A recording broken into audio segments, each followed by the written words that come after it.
Hello everyone. Hi Anna. Hello. So we had a couple of months break, and I think I went to Bangladesh and were a little bit busy, and Anna as well, having some busyness. And but today we welcome everyone for discussing cultivating cultural shifts, growing local economies through inclusion. How are you, Anna? I'm good. Yeah, as we were talking about, I'm absolutely exhausted. But I've missed these monthly sessions, so I'm really excited to be back again today. Me too, because it was busy, it was good, but I missed last 2 months because every month there is a schedule that we talk uh, Yeah, and routine and all those things. Doing it for last 2 years, and this is going to be 3 years now, but yeah, that's okay. yeah. And that's the thing, isn't it? It is, when you've got so much to do and you're overwhelmed. Like I always harp on about like making sure you're doing things regularly, but things do get in the way in life and other Yeah. priorities, and we need to make sure we're not burning out as well. So it is really important. Yes, I totally agree. So we're going to be discussing today cultivating cultural shifts. Are we there? I don't know. I don't know. It's a big question. Yeah. Um, I was talking to one of my LinkedIn connections. You probably know him. Um, he has the new um, dyslexic thinker or something like that. A group, Dan Harris. Um, and he also raised the questions that are we out there, are we still managing, Yeah. because the way it's happening is just like a slag. Yeah, yeah, and it's really interesting. I've been seeing a lot around this. We had a thing here the other day around construction, and we were talking about the sort of shifts in construction, and it's getting there, but very slow, very slow. Yeah, don't mention construction because it's relatively so slow. But if you think about the office space or maybe technology or any Mhm. service based companies, are we still there? Because I can see that they talk about it, but they don't implement the methodology. They don't worry about things. And then when it's the oil price raises, the the space of this world space, I would say, including UK space. They're thinking about, okay, we don't have enough money. Yeah. Everything is raising. So um, what do you think about neurodiversity, or what do you think about the cultural shift, rather than we survive first? Yeah, and do you know what? It's really interesting. I find that particularly as the world's quite difficult right now, we kind of seem to revert back into some sort of safe mode. That I'm start my computer on safe mode, which is back to what we know or what we've like grown up with. And I find in these times at times people seem to be I maybe regress a little bit in terms of that sort of cultural shift. Particularly around neurodiversity. We just started getting all these people into the workplace, supporting them, and they're like, oh no, save money. Like, I don't want to do any adjustments. I've heard lots of things, not just around university, but people not wanting to pay maternity pay. They're getting rid of marketeers left, right, and centre. Anything that they think is a cost that is not a benefit, Mm. which I think goes back to those old fashioned mindset that people that with disabilities and neurodiversity aren't a benefit, but actually, when you look at a lot of the stats, innovation and money follows diverse thinking and diverse companies. Mm. And so actually what they're doing is sort of shooting themselves in their own foot, because what they're doing, they're not doing marketing, they're not having diverse teams. So actually they're going back and struggling more because they've got a Yeah. few people group thinking, all thinking the same, oh yeah, we'll all do this, we'll all do that. And what you need in times like this is you need to change and adapt and think, and and which having a diverse range of people really helps, particularly diverse thought. I mean, I've got ADHD. We're known for being great in a crisis. So, we want you want some of us on your team when you've got a crisis, because I worked at Game when COVID was happening, and quite a lot of the team were furloughed. And we were great. We were brilliant. We handled the crisis no problem, and we did really well as like a company and as a marketing team, because that's what we were born for. You know, we made sure we managed to repurpose money where we needed to. We Mhm. sort of got our partners on board, and we're like, right, well, you can't spend money in store, but you can spend it online. So we were really good at thinking. I'm going to use the words outside the box, but it is that sort of way of thinking. I understand what you're talking about, but when the war started in Middle East, Mm, I could say I went to Bangladesh on the, I think, 15th of February, yeah, and the war started 2 days after that. yeah, Yeah, and I stuck over there. I could not come back. My ticket was cancelled, yeah. and after I came here, I spent there 3 months. And after I came here, I think the community, they're very, very sluggish. They're thinking about when it will over, when it will over. And when I look into the different type of companies and all those things, they are not talking about new diversity. They are not talking about culture shift. They are not talking about anything else. Everyone is talking about, okay, this is happened. Trump is doing this. Iran is doing that, and other countries related to those people, they are doing that, raising their voice and all those things. And still, no one is talking about cultural shift. No one is talking about fixing those problems that we have. Instead of talking about the third countries, it's I think it's relatively boring. Mm.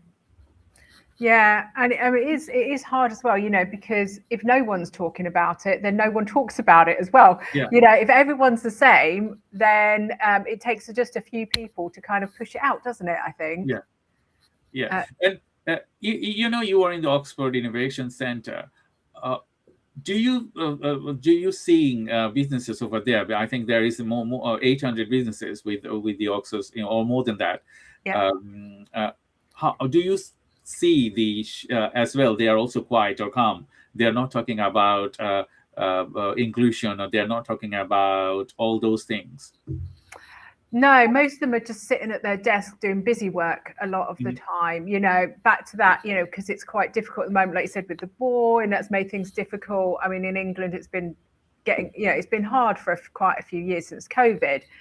And I found more and more that people are it does seem calm actually, but it's Mhm. not. Inside their heads, it's really chaotic, because what we tend to do, back to that safety thing, we go back to what we've always done, the busy work, tinkering with the websites, doing tasks that make us comfortable. And it seems like everyone's got everything together, but actually, when I speak to people, they're doing stuff that just makes them comfortable and calm, and not talking about the problems that they're having, and and like they're not hiring new teams, and they're just sort of getting on, because it makes you feel comfortable. And if you're sat at your computer working, you're being busy, and that feels productive, Mhm. but it makes it very hard when actually you need to be started thinking a bit differently. You need to go to events, you need to go and learn, you need to try and start moving yourself on. And it's really interesting how people do retreat back all the time. I understand what you just mentioned here, and previously, before the Middle East war, we could see a lot of events happening in relation to inclusion, council, and all those things, and they are on a shift now to I don't know, it's not out there, and as well as people. If you talk about the people and the government, they are thinking about now how they can more improve the country regarding war and all those things, rather than facilitating or employing more people to the culture. So the growing local economy through inclusion, that was a motivation. Previously we saw that every local council, every local government, they work through that. How if they have a gap, they are not thinking about that. How it will affect people like us? I don't know. This is the thing. It's really hard. You see a lot of these policies coming in. You don't know how they're going to affect us, and a lot of them are put in place to say, oh, we're going to make things better and more even. Not even just those sort of policies, but like, the send policies for kids at school and the other policies. All these policies, they will sound interesting, but actually, in reality, how I don't think they speak to enough real people to actually understand what's going on. And this is what always been my bugbear of the government, and a few of the meetings I've been to with some industry people. It's around the fact that they don't talk. They don't talk to, when they're talking about implementing electric vehicles, because oil and gas is obviously struggling at the moment. They don't always talk to like the DHLs that, who have a massive fleet that will need to turn them into electric vehicles. They don't seem to talk much to send parents when they're talking about send. They don't engage with the people that are really struggling. They may have some think tanks, but they seem to be a lot of paid people that don't really know what it's like to live with these things. And so in reality, none of these policies seem to actually work, which is frustrating. It's very frustrating because it's nice that people are paying attention and thinking something needs to happen, but it ends up being detrimental. And I'm really worried about the send policy at the moment, because that seems to be taking away the power from the parents to the schools. And the schools these days are businesses. They are academies and they are businesses. And I don't think you should be putting children's lives into the hands of businesses. It should be either state control or parent control, because someone making money might not necessarily put people's best interests at heart. And I guess that's the problem overall as well. Back to that, not these sort of shifts at the moment, is that it's sometimes money before people. That doesn't always Yeah, work. I think we talk about the inclusion. We're going to raise and solve that problem, because you probably know the prime minister is changing. Yeah. So we have 7 prime minister in 10 years. Okay, and if you don't have a steady government, raising your voice will not be heard, will not be resolved. The people are thinking about, okay, change that prime minister, or change this, change that. So they are working on the top levels. They are not steady, and all of our voices are under beneath of the thing of past.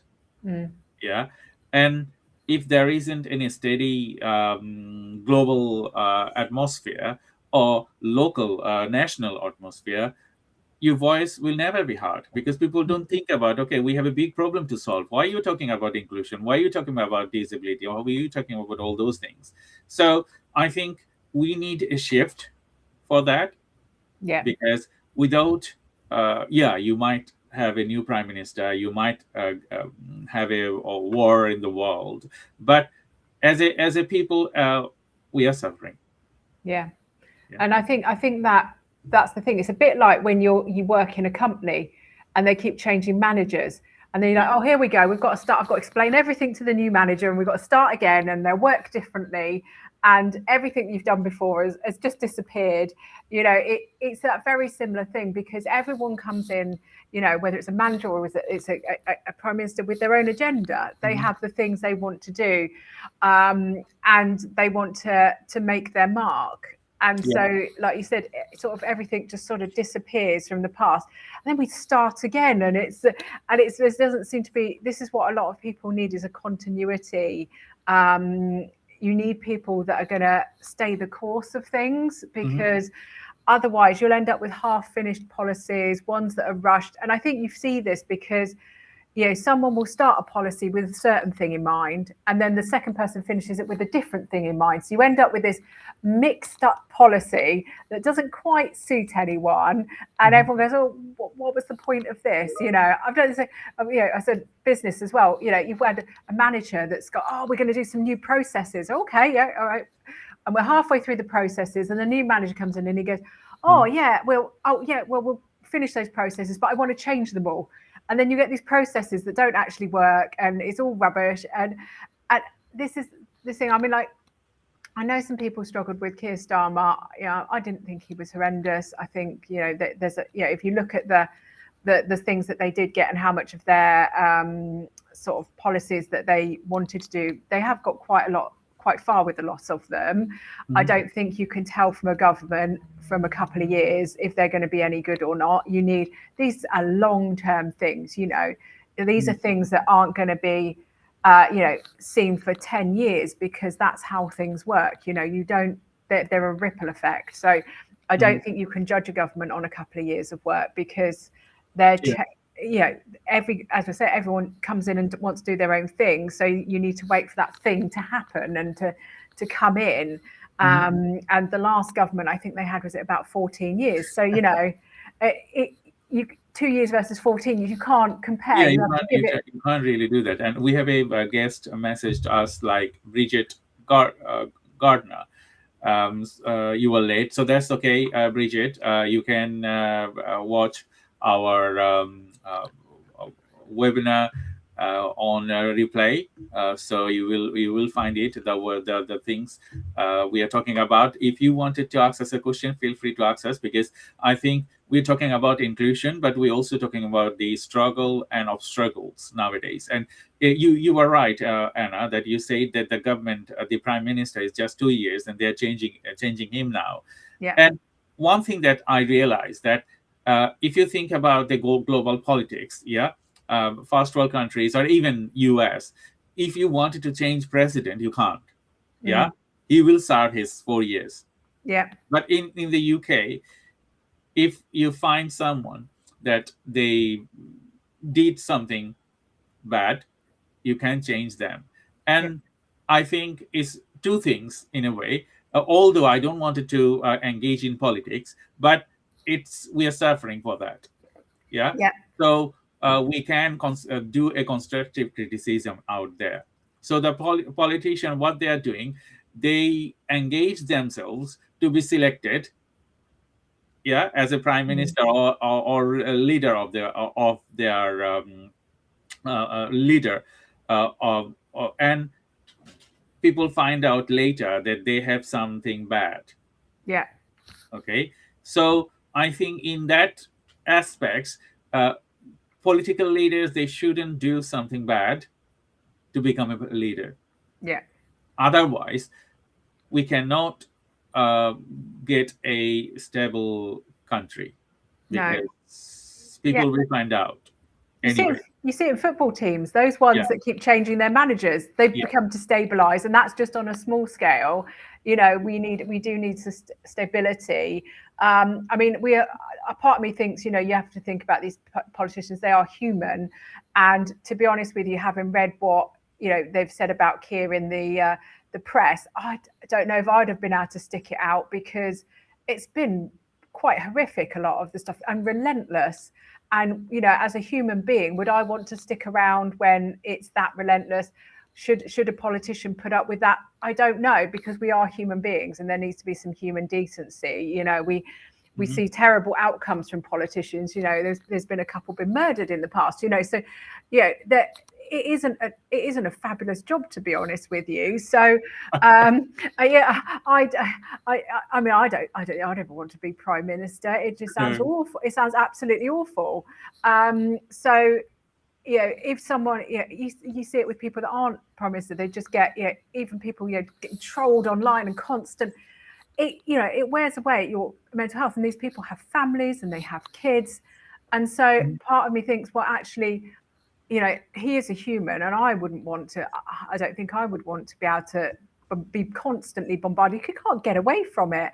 And it started almost immediately, and he hadn't even been in power for it was weeks, and he hadn't done anything. It was like, come on, give the guy a chance, you know. So it's been pretty relentless. And I'm not Mhm. saying he's perfect. He's definitely not. But, you know, we don't really know how well he's done yet because it's only a couple of years. So it's one of those. And then, you know, what happens is, you know, in 2 years' time, if we have a different government in, then we start all over again. We've got a new prime minister will have to be now. So, and then we'll have another 2 years. So it's every like 2 years. That is not Yeah.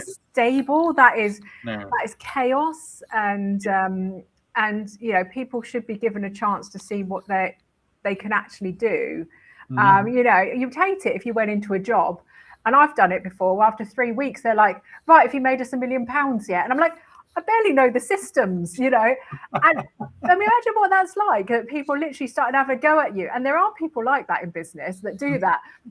There's a lady the other day. She's marketing, and they were like, "Right, well, we wanted 100 leads by the end of the first month," and she was like, "Hang on a minute, there was no marketing, and I'm just setting it up," you know.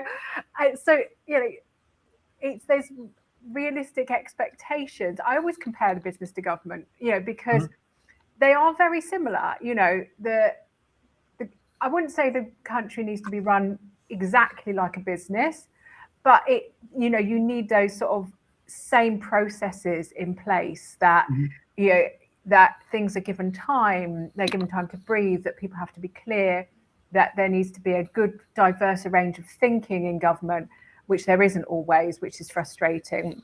Mhm. There needs to be like consultative, a bit like if you know, I run a business. If I want to know what maybe products or services, what I need to do, I will consult my audience because they are the people that I will affect. And I Mhm. bang on about this, customer interviews, this, that, and the other. So from that point of view, a government should be very much the same, you know, Mhm. listening to the people that they are looking after. But I'm not saying that everyone's going to get their way. What's that film? Is it Bruce Almighty, where he's God, and basically he says yes to everyone's prayers, and then it doesn't work because everyone can't get their prayers because it's impossible for everyone to get their way. There's this Mhm. horrific balance that you have to get, which, you know, suits the majority of people, but Mhm. not everyone, and it is really hard to balance. And I, you know, I wouldn't want to run a government because I think it's ridiculous. It's hard enough in business, and you're dealing with 10 people. Imagine Mhm. dealing with 60 or how many million people we've got in our country now. You know, trying to Yeah. balance what they all want, it's impossible because No, you can't.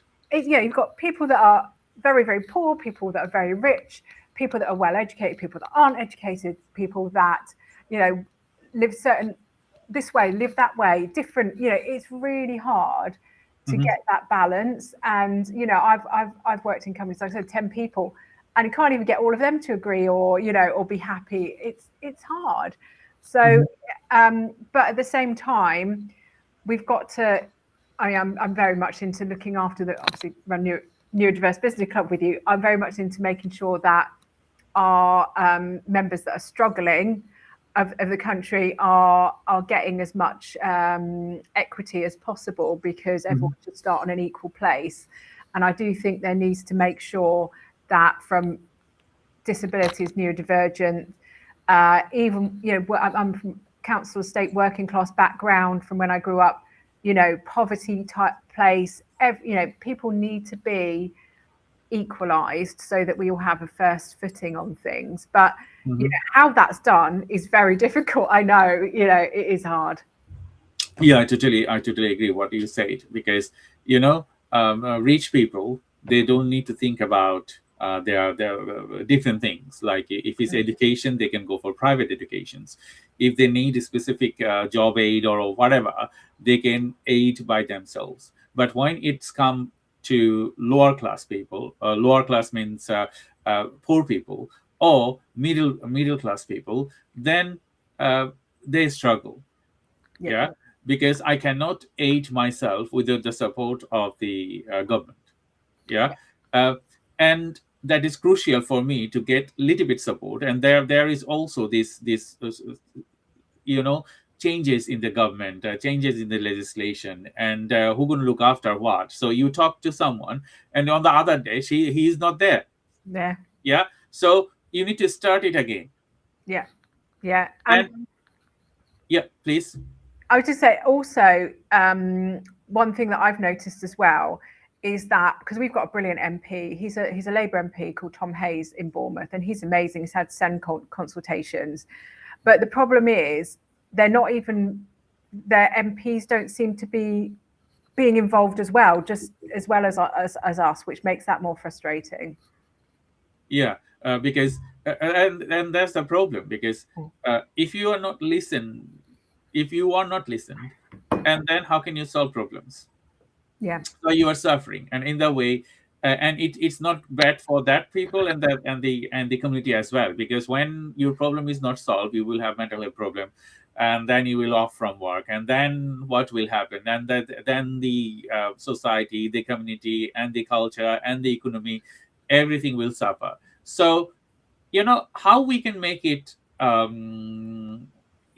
progressive for either a person like me or you, or someone, they are working and they're not getting enough help. How can we make it progressive for those people? Like, okay, yes, I know you have a problem, but you can hold on something and then maybe do something. How can we make it progressive for people?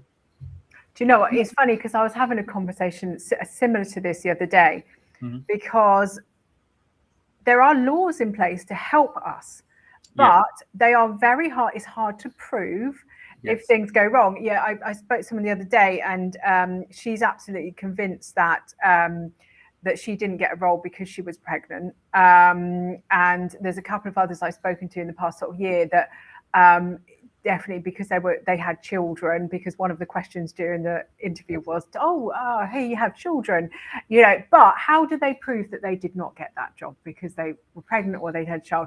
No, it just wasn't the right fit. Or it's very easy to be a bit of a he said she said.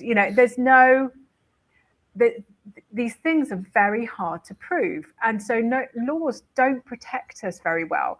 And the Mhm. thing is, the reason we have laws is because people don't do the right thing. We have laws for murder because we can't trust people not to murder people. Mhm. We have laws for speeding because we can't trust people not to speed. We have laws to protect pregnant women, people based on age, so that if they're older they don't discriminate, disabilities, because people cannot be trusted to hire the right person for the right job and not discriminate, and and not fire someone because they're pregnant, or all these things, all these laws.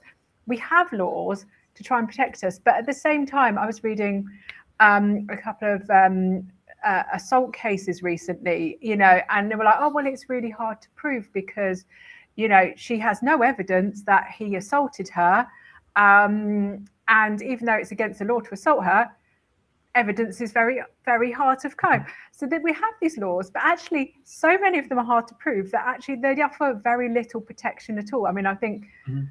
was it that I read that something like rape cases, it's like 4% get actually to prosecution, so and the same, you see these sort of on some of the forums where people said, I'm pretty sure they didn't hire me because I'm autistic, and it came up in the discussion. They're like, can I do anything about it? And everyone's like, not really. Not And really. so and that's the problem, because no matter how many laws you put in place, unless you've got some like mind reader that can say this is exactly why they have not been Mhm. hired, then the only other area is education. So educating people to make sure they understand the importance, and how beneficial it is to business to have this brilliant workforce that, Mhm. you know, hire parents because they know how to get stuff done quickly because they've had to deal with working around children. Mhm. What I read the other day, and it was a sort of cartoon, and it was about people being disabled, like with fibro and chronic fatigue, and they were like, oh goodness, they get stuff done quick because they only have like 2 hours a day, some people, that they can get stuff done in, so they're really efficient at getting stuff done. And actually people don't look at this, they don't look at the positives, they just look at, that's a negative, and there's all this sort of weirdness about it. So if the laws aren't working, somehow there needs to be more education to Mhm. get that. But then the people that need educating don't always go and get the education. That's the problem. No, I think you are absolutely right, because you have to have your own face, I would say, understanding, and you need to invest your time. Mm. Yeah. Doesn't matter you are a neurodivergent person, you are a normal person, or you are a disabled person. Everyone knows, and they will not value you until you invest to learn things. Yeah. And I think that's the first thing. So maybe the community, or maybe the local government, they are not doing anything. Okay. So how can we invest ourselves, and as well as if there are small SMEs or large corporation in the community, or in the society, how they can uh, change this to a shift, that okay, they will listen to people, or they will create more opportunities, they will value people, they will listen, to solve problems. Yeah, and I think it's back to that what we were saying earlier about the busy work and sitting at our computers and not really facing the world, putting our heads in the sand when it's difficult. Actually, there are some really great solutions around there. There are brilliant people that you can hire, because I've heard people saying, "Oh, well, there's no one I can hire," but they haven't actually maybe actively tried to hire in different pools.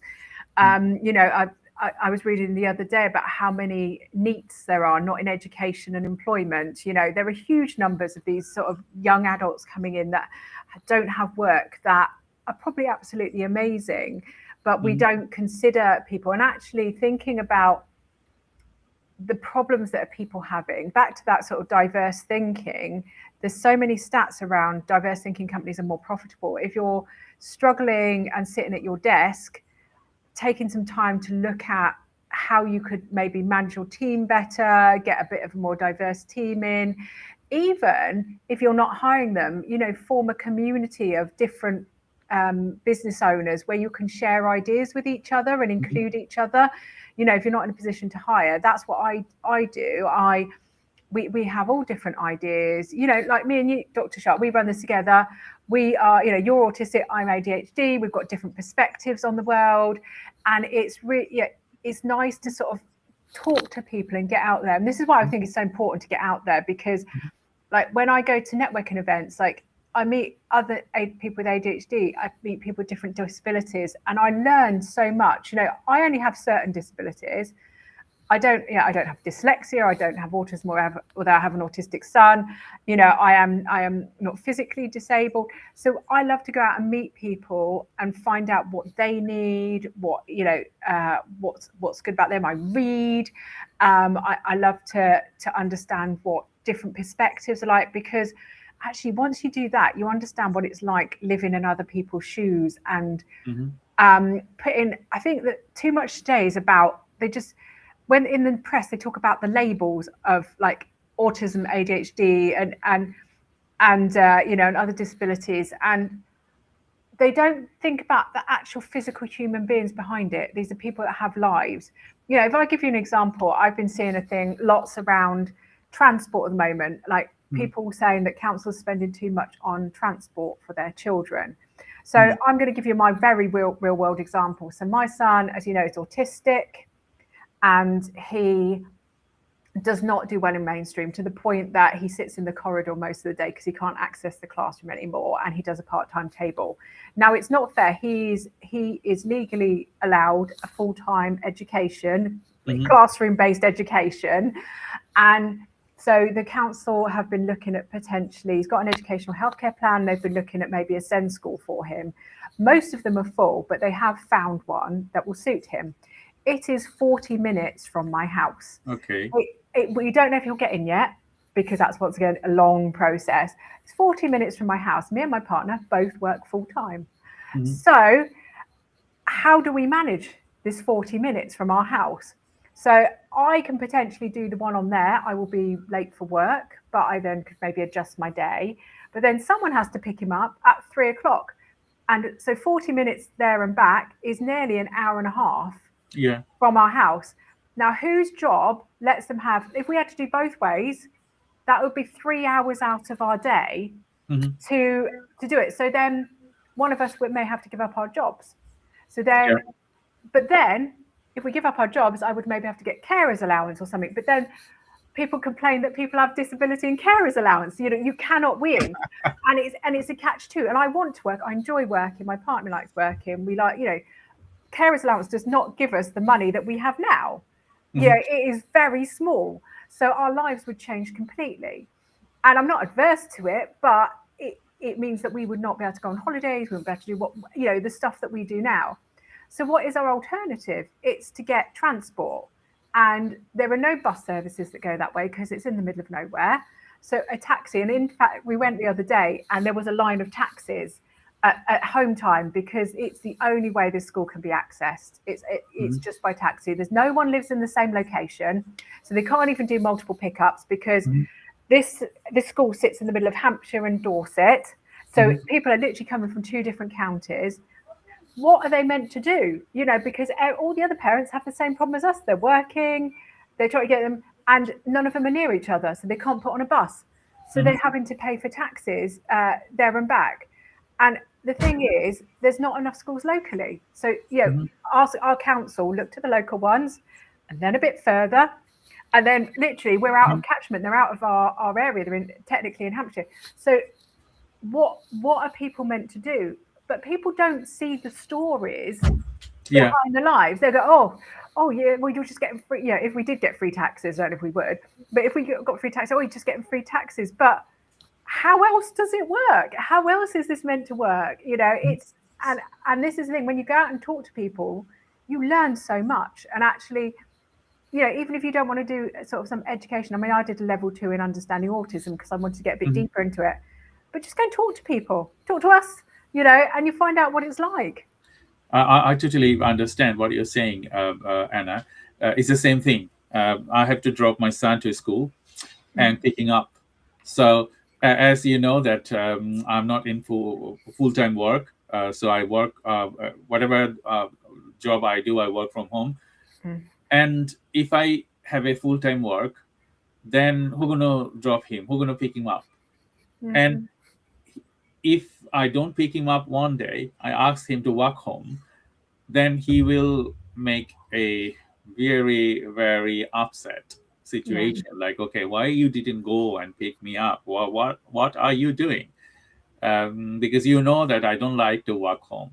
And mm, he felt like unsafe yeah, when he's walking home. So if someone from outside will see me, like, okay, he's, yeah, I have disabilities, not visible to anyone, and other things. So if someone see me from outside, they will not know what situation I'm in. yeah, yeah. And it's interesting because also you run a successful company at the same time. And this is what annoys me because they think, oh, I couldn't hire Dr. Shah because he has to go and pick his son up, so he won't be a very good worker. And yet, you run a very successful company and you are an excellent worker Mhm. because someone who picks their children up knows how to prioritize things and get stuff done and Mhm. work around it. You know, this is what's very frustrating. And this is, I mean, you know, that a lot of people find that they own their own businesses because Mhm. the workforce doesn't allow and cater for this. But yet they could have a brilliant Dr. Shah brain in their business, but because of some sort of arbitrary rules in their head, you wouldn't make a very good employer just because of you had to do this and this.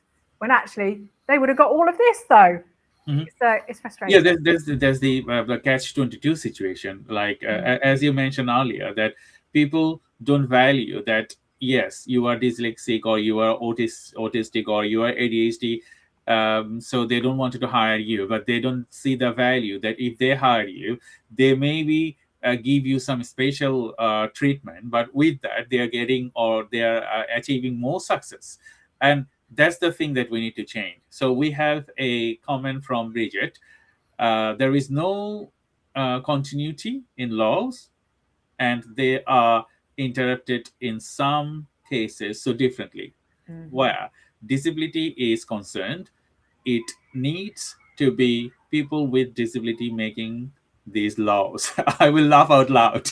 Yeah, yeah, And rules not sometimes who assume, and it needs to be consistent across all.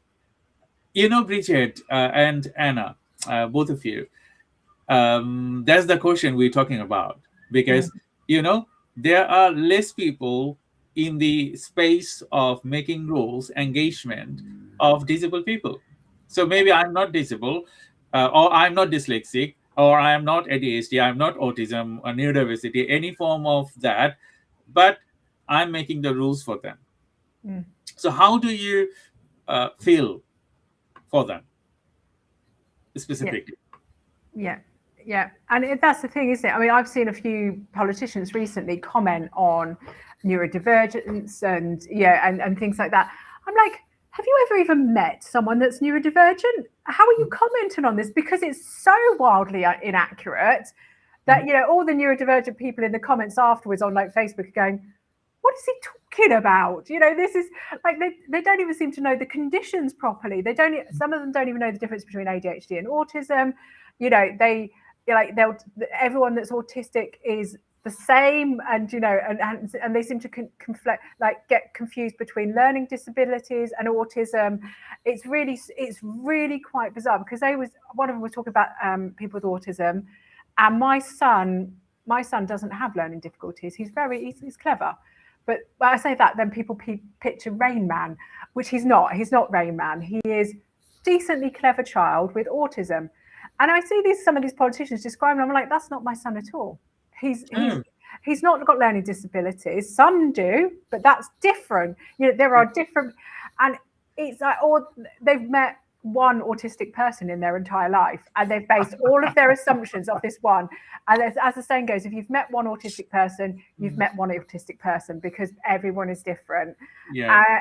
I just get so frustrated, because I know a lot of autistic people, I know a lot of ADHD people, not a single one is the same, not a single one of their needs is the same. I have ADHD.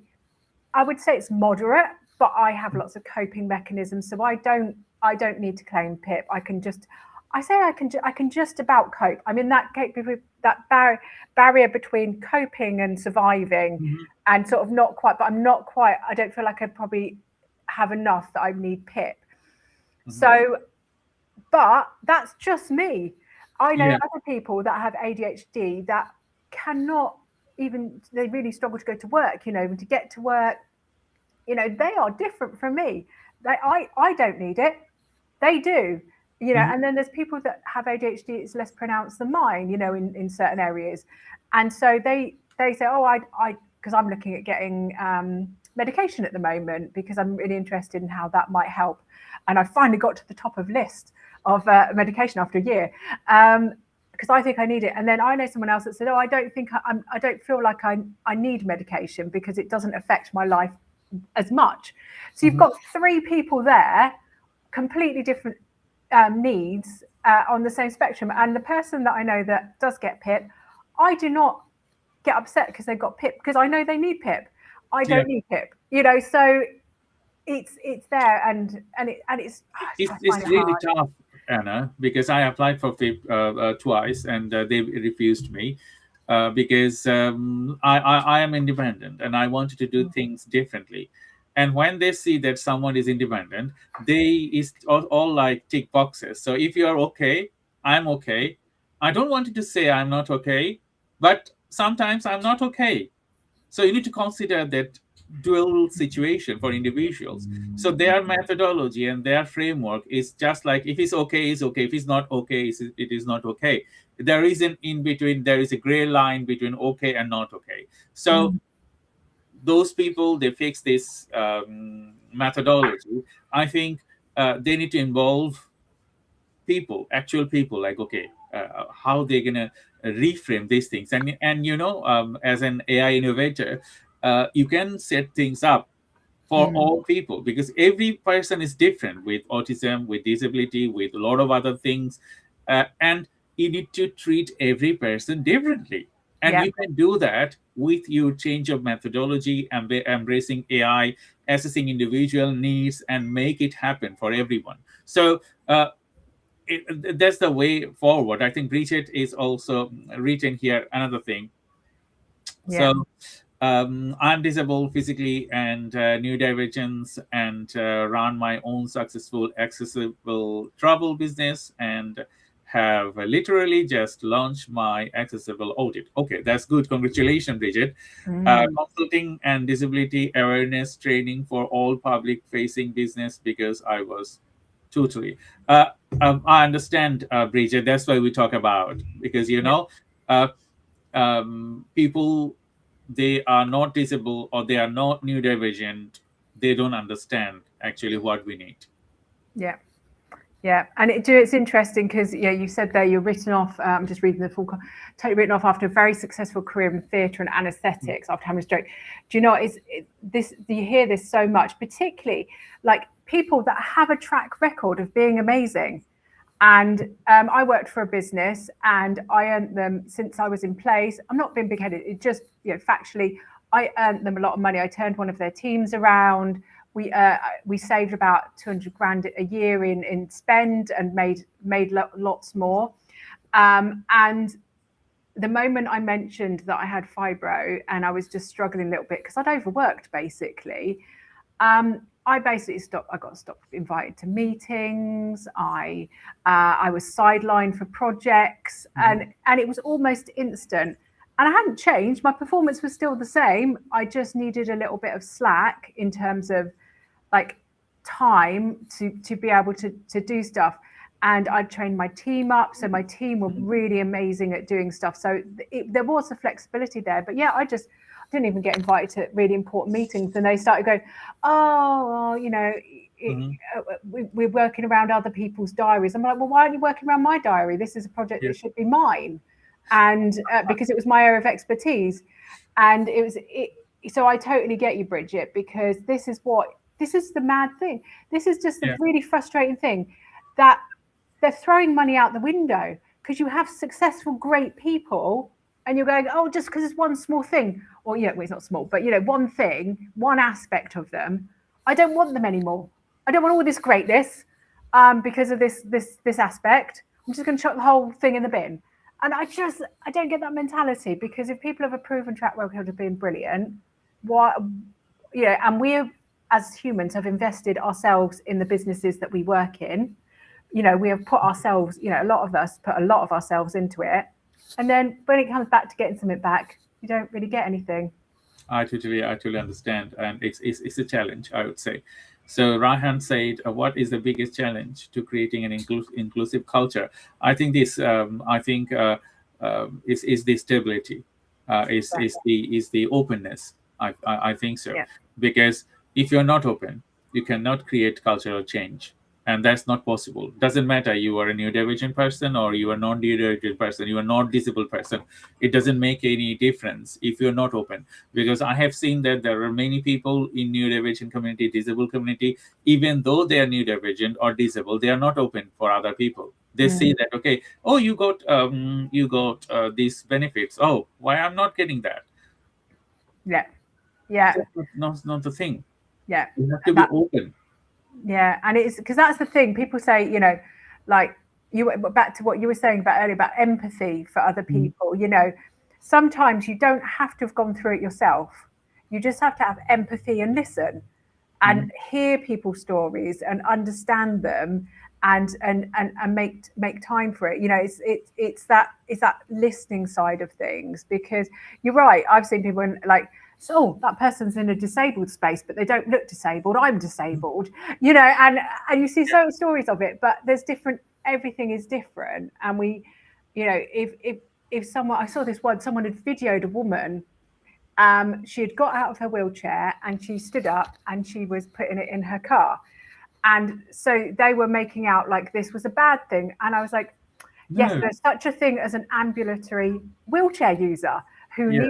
who can stand up for a short period of time and to fold up the thing. Although she was struggling to get it in, bless her, because she clearly wasn't very strong. And actually,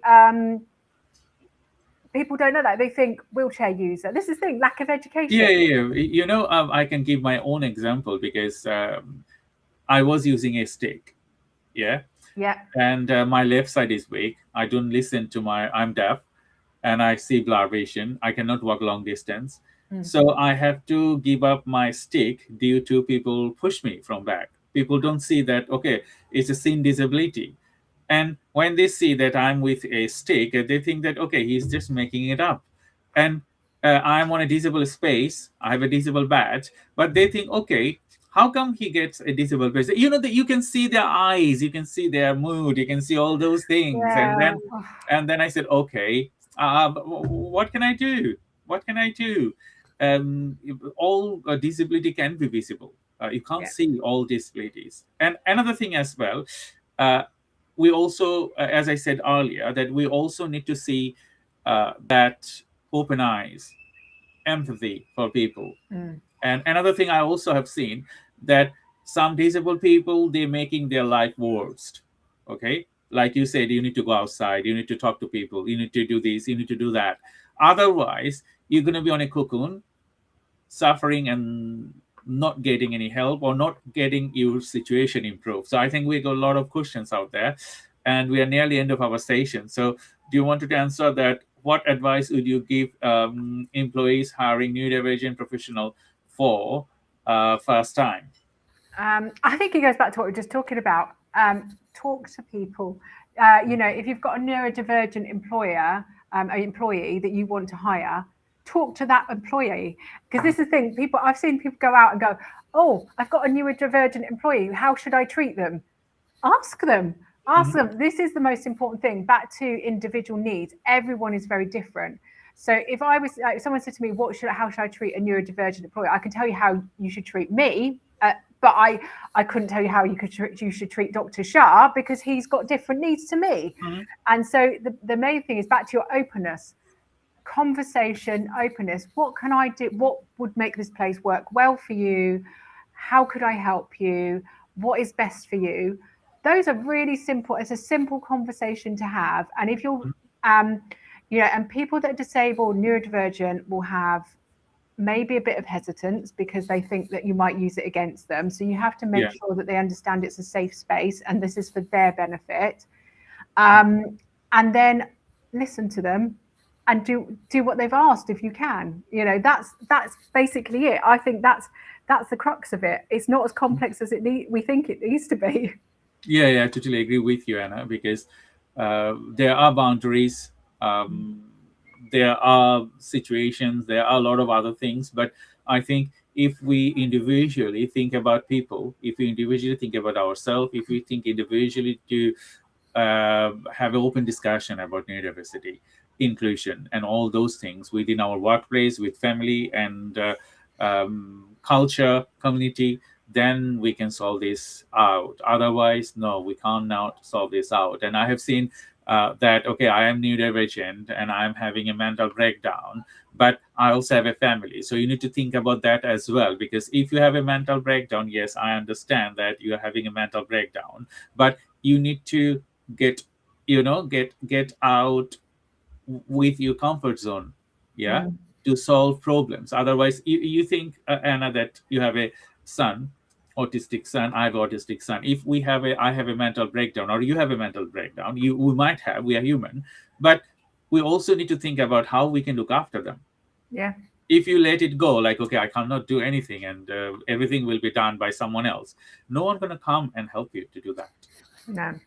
And interestingly, back on that point, this is what annoys me about PIP as well, is that, and this getting back to work, because you're judged on like how much you can do work. And back to the PIP, like I work full time, I run a business, and on that, they would probably say, if I applied, oh, you don't need it because you work. What they don't see is that when I get home in the evenings and at weekends, I'm too exhausted to do anything else. I don't do as much because I am so exhausted because I have worked and I have burnt myself out, and it's incredibly hard. And also I have an autistic son who doesn't sleep. So, and this is what really annoys me when they're saying about getting people into work.